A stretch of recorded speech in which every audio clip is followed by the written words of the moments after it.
తెలిసే నన్ను పెళ్లి చేసుకోవడానికి సిద్ధపడుతున్నారా? అవును. ఇంతకు ముందు డబ్బును ప్రేమించాను, రౌడీజాన్ని ఆరాధించాను, స్మగ్లింగ్ చేయడం స్టేటస్ అనుకున్నాను. కానీ ఇప్పుడే తెలుసుకున్నాను, ప్రపంచాన్ని జయించడం కంటే ఒక ఆడదాని హృదయాన్ని గెలుచుకోవడం గొప్ప అని. 2 రోజుల్లో నన్ను దుబాయ్ పంపిస్తున్నారు. ఆ గంగారావుని దాసుని ప్రాణాలతో ఉండనే. ఏమండి, చూసారా? మారిపోయానంటూనే మీలో రౌడీని రెచ్చగొడుతున్నారు. ఆడపిల్లలు బాగా డబ్బున్న వాడిని కోరుకోరు, మంచి మనసున్న వాడినే కోరుకుంటారు. స్మగ్లర్ భార్యకి దుబాయ్ వెళ్ళిన అమ్మాయికి లోకం దృష్టిలో తేడా ఉంటుందా? ఇప్పుడు మీరు చేస్తున్న వృత్తిని మానేస్తే 7 అడుగులు కాదు, మీతో పాటు 6 అడుగుల నేలలో కలిసిపోయే వరకు నడుస్తాను. రాజ్యం, నువ్వు కోరుకునే భర్తగా, నువ్వు మెచ్చిన మనిషిగా ఉంటానని ప్రమాణం చేస్తున్నాను.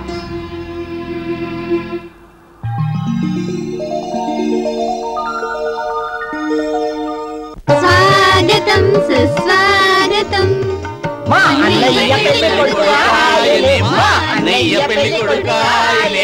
ఆపండిరా, ఆపండి, ఆపమంటుంటే. రాజు, ఎన్నాళ్ళకి నా ఇంటికి కోడలు వస్తుందిరా? అమ్మాయి పేరేమిటి? రాజ్యం దాదా. రాజు, రాజ్యం, రాజుగారికి రాజ్యం దొరికింది. వాళ్ళ నాన్నగారు ఏం చేస్తుంటారు? ఏమిట్రా, మొన్న అమ్మాయి పేరు తెలియదన్నావు, అడ్రస్ తెలియదన్నావు, ఇప్పుడు వాళ్ళ నాన్నగారి గురించి కూడా తెలీదా? అసలు ఉంటే కదా తెలియటానికి. అయ్యో పాపం, పోయారా? పోలా. అమ్మాయికి వాళ్ళ అమ్మ తెలుసు తప్ప నాన్నెవరో తెలీదు. వాళ్ళ అమ్మ కనకం కంపెనీలో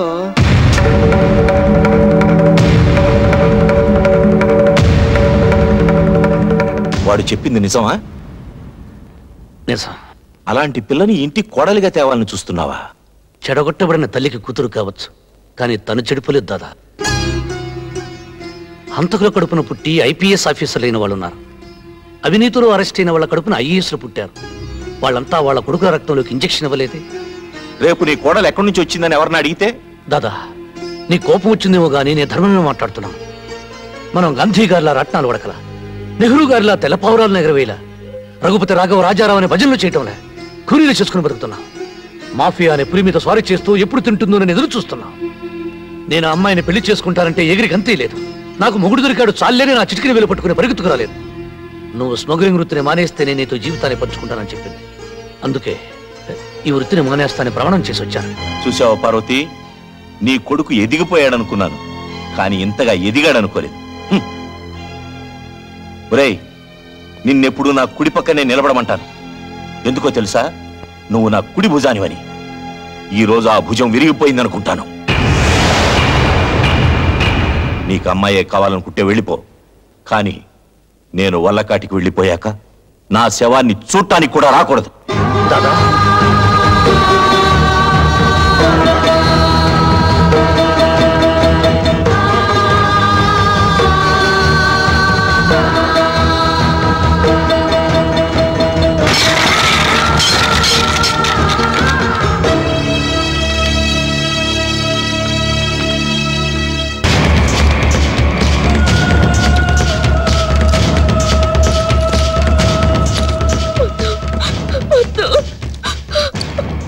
నా శత్రువు మనిషితో కలిసి నాకే డోకా ఇవ్వాలని చూస్తావా? తోలుస్తానే. చూడు దుబాయ్, అది రోజు దుబాయ్ వెళ్ళాలి. అరబ్ సీట్లకి ఒంటి మీద మచ్చలున్న అమ్మాయిలంటే ఇష్టం ఉండదు. వదిలిపెట్టి, కొట్టద్దు. దీని అమ్మ నాకు ఎన్నోసార్లు వాగ్దానాలు చేసింది, దీనికి నా చేత కన్నెరకం పెట్టిస్తానని. పెట్టకుండానే అది పోయింది. అప్పటి నుంచి దీని మీద నాకు ఆశపోలా. ఒక్కసారి నా గదికి పంపావనుకో, మళ్ళీ జన్మలో వాడితో పెళ్లి అనకుండా చేస్తా. అరబ్ సైడ్ అక్కడికి వెళ్ళగానే కన్యత్వ పరీక్షలు జరిపిస్తాడు. అది కన్య కాదని తెలిసిందనుకోండి, చంపేస్తాడు సార్. దాసు, దాన్ని సామాన్లు సర్దుకుని రెడీగా ఉండమను. సాయంత్రం 7:30 గంటల ఫ్లైట్ కు పంపించాలి. అబ్బా కొడుకు ఇలాగే అలిగి కూర్చోండి, తర్వాత చేసుకుందాం అన్న అమ్మాయి ఉండదు. ఎందుకంటే ఆ గంగారాం కొడుకు చేపట్ల అమ్మాయిని దుబాయ్ పంపించేస్తున్నాడు.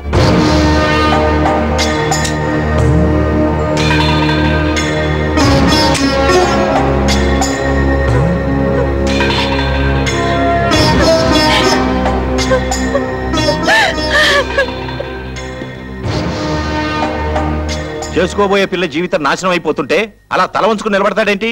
జీవితాంతం నన్ను దెప్పిపడవడానికా? నన్ను కాదని పెడితే బతికినంత కాలం మాట్లాడని చెప్పి ఇప్పుడు అలా మాట్లాడతాడేంటి? జీవితాంతం నన్ను తెప్పడానికే? కోపంలో ఏదో అంటాం. కోడల జీవితం పాడైపోతుంటే చూస్తూ ఊరుకుంటావా? ఆయన కోడలను ఒప్పుకుంటే ఇంకా ఆలోచిస్తావింట్రా?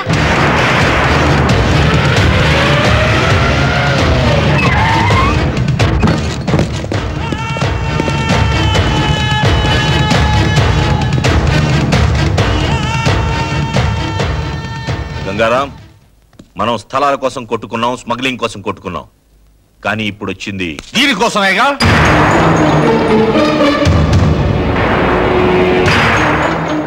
దీని అమ్మ ఇదే కంపెనీలో 25 ఏళ్లుగా పడిపృతి చేసి రోగాలతో చచ్చిపోయింది. ఇది నాకే పుట్టుంటుందన్న నమ్మకంతో నన్ను నాన్న అని పిలిపించింది కనుక దీని మీద హక్కులు నాకే ఉన్నాయి. అమ్ముకోటానికే? కన్న తండ్రి అయితే కాళ్ళు కడిగే కన్యాదానం చేయాలి గాని తరుస్తానంటే బెట త్రాష్టపవేదం. నీకు నాకు ఏం తేడా ఉందని నా కూతుర్ని ఇవ్వమంటావు? నీకు నాకు పెళ్లి కొడుక్కి పెద్ద బ్రోకర్కి ఉన్న తేడా ఉంది. ముందు అమ్మాయి నాతో పంపించు. ఏంట్రా పంపేది? నా వెనుక రాజకీయ బలం ఉంది, నన్నెవ్వరేం చేయలేరు. ఈ ప్రపంచంలో అతి ప్రాచీన వృత్తి వ్యభిచారం, రెండోది రాజకీయం. కానీ ఇప్పుడు ఆ రెండింటికి తేడా లేకుండా పోయింది. ఈ మాట నాది కాదురా, ఒకప్పటి అమెరికా అధ్యక్షుడు రొనాల్డ్ రేగన్ది. మర్యాదగా అమ్మాయిని పంపిస్తావా లేక నన్నే తీసుకెళ్ళమంటావా? రాజు, ఒరే గంగారాం, పిల్లని ఇస్తావా, నీ ప్రాణం ఇస్తావా? దానికోసం చావడమో చంపడమో నాకు ఇష్టం లేదు. కానీ ఒకటి మాత్రం గుర్తుపెట్టుకోండి, ఈ రోజు దౌర్జన్యంగా రాజ్యాన్ని తీసుకెళ్తే నష్టపోయేది మీరే. నష్టమైనా కష్టమైనా నమ్మిన ఆడపిల్ల చెయ్యందుకోవడం కోసం ప్రాణం తీయడమే కాదు, ప్రాణాలు ఇవ్వడానికి కూడా సిద్ధంగా ఉన్నా. నువ్వు ఎక్కవలసింది విమానం కాదు, పెళ్లిపీట.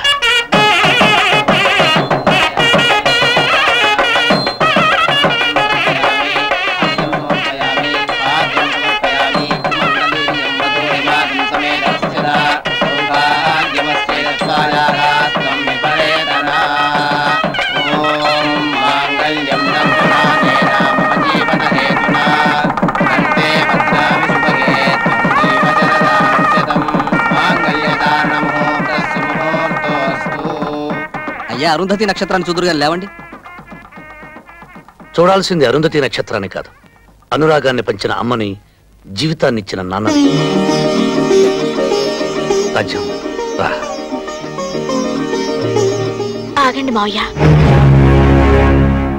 భర్తకు కట్నం ఇచ్చుకోలేని ఈ కోడలు మిమ్మల్ని ఇప్పుడు ఒక కట్నం అడగాలనుకుంటోంది. ఇస్తారా? నా పంచ ప్రాణాలతో సహా ఏదడిగినా ఇస్తానమ్మా. మీరు ఆశీర్వదించేటప్పుడు ఈ పెళ్లి బట్టలతోనే ఊరు విడిచి వెళ్లిపోవాలని మమ్మల్ని ఆశీర్వదించండి.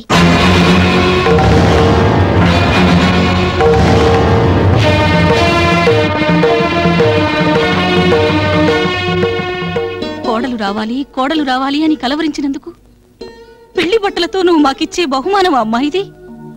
ప్రాణాలను వదులుకుంటావా, బిడ్డను వదులుకుంటావా అని ఏ తల్లిని అడిగినా ప్రాణాలనే వదులుకుంటానంటుంది. పెంచి పెద్ద చేసి ప్రయోజకుడిని చేసిన బిడ్డని మా నుంచి దూరంగా తీసుకెళ్తాననడం ధర్మం కాదమ్మా.